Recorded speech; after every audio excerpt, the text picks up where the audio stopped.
புரட்சி பாரதம் கட்சியுடைய தலைவர் ஜெகன்மூர்த்தி அவர்கள் சிறப்பான முறையில் கட்சியுடைய 48வது ஆண்டு விழாவை கொண்டாடினார்கள்.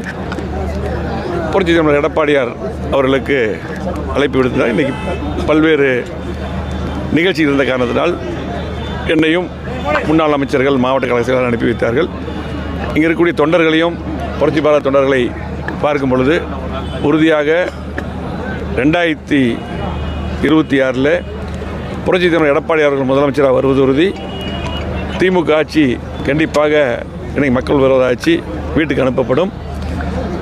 அதிகமான திட்டங்கள் 4 வருடம் 2 மாதங்கள் மக்களுக்கு தேவையான திட்டங்கள் தந்து, யாரும் செய்ய முடியாத திட்டங்களை தந்த எடப்பாடி அவர்கள் மீண்டும் முதலமைச்சராக வர வேண்டும் என்று ஒட்டுமொத்த மக்களும் முடிவு செய்துவிட்டார்கள்.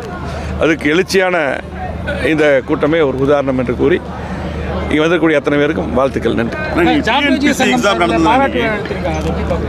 இன்னைக்கு டிஎன்பிஎஸ்சி எக்ஸாம் நடந்தது, அதாவது குளறுபடி நடந்தனால தேர்வை தள்ளி ஒத்தி வச்சுட்டாங்க. அதை நீங்கள்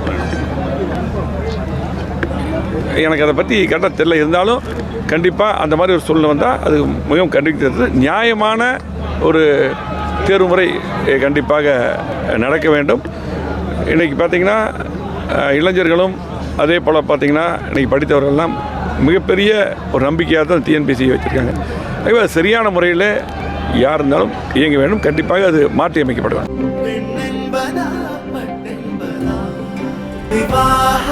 மணப்பெண்ணின் பிரத்யேகமான திருமணம் விவாஹா தி சென்னை சில்க்ஸ்.